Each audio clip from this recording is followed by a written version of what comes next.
Hi there, this is Ranjit, and in this video of tech tips, I'm going to talk about WhatsApp, and I'm going to share some of my helpful tips and tricks that I've been using with WhatsApp to make it more effective. I don't know, but I use WhatsApp a lot, and it's a very convenient tool, but there are some tweaks that you can do. The first thing that I like is regarding privacy. By default, for example, if we let's send this message, let's say hi to this device, and just notice this. The tick mark shows first tick mark means it goes to this WhatsApp server. The second tick mark means that the message has come to this device. And now let's say if this user opens this message, he has read this message, and now on this phone it should actually change to blue, but I have changed the settings, that's why it's not showing. And to do that, and this might be useful sometimes, let's say you read a message, you are very tired in the evening, you don't want that to be known, you can actually change that. For example, I have done that on this phone to not show the read receipts. To do that, you have to just go over here, go to the settings, and in accounts, go to the privacy folder. And as you can see, the read receipts is unchecked. By default, it is checked. That's why when even this person has read the message, it did not change to the blue tick mark. So you can do that. For example, let's enable that. And now let's send a message. Let's say hi. And now, as you can see, the blue tick mark is shown. So that way you can do. Another thing to note is that WhatsApp also actually shows you.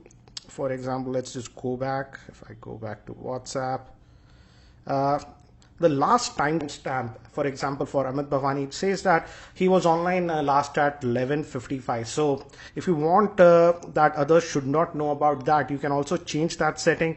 Just go to the settings again, go to the accounts, and in privacy, as you can see, the status is last seen for everyone.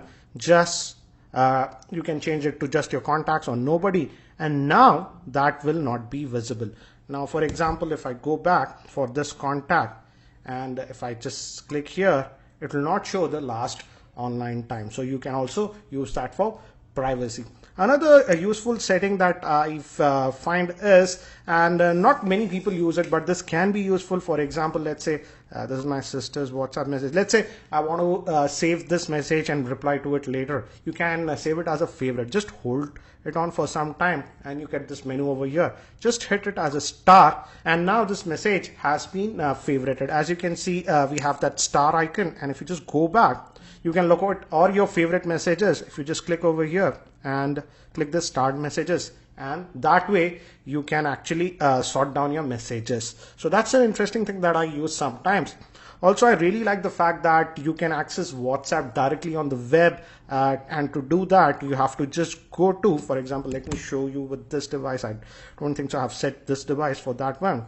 And you have to go to use this option known as WhatsApp web, and on your web browser, actually I'm using it, you have to go to web.whatsapp.com, and if I log out, let me log out, and now if I do that, you have to go to that URL that is known as web.whatsapp.com, and you see this is the camera, and on your screen there'll be a QR code that will be visible.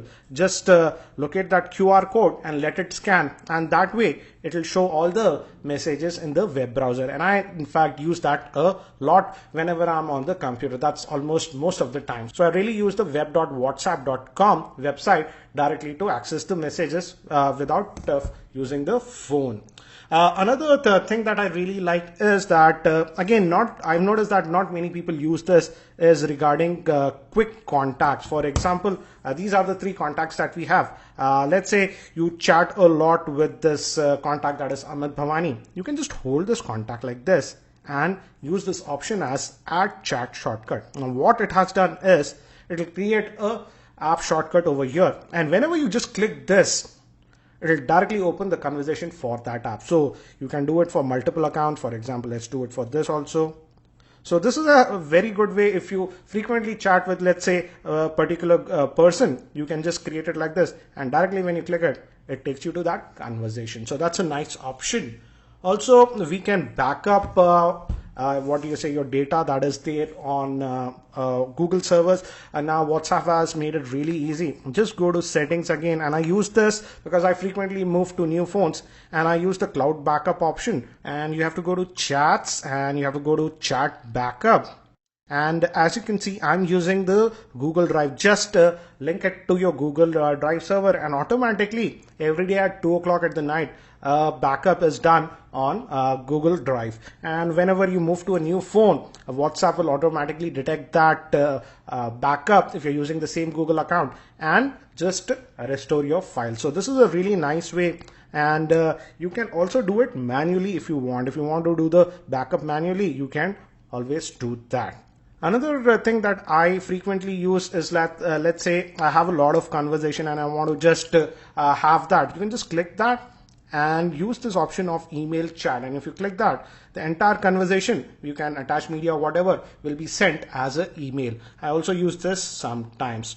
Another thing is that WhatsApp by default, as you can see, this is a regular WhatsApp. There is no background or whatever, but if you look at this one, I've changed the wallpaper. If you go to any of those chats, as you can see, we have this wallpaper, and to use this you have to just click on any user where you're chatting, and you'll find this wallpaper option, and here are the options. And the first time if you click this, it'll actually download an app. You download it. I have already done that, and now if you click on it, it'll show you some wallpapers, and you can easily change the same. For example, let's change it to this one, dark one, and now it has changed the wallpaper, so you can use that. Another thing, let me actually show you, is pop-up notifications. Let's just go back to this device.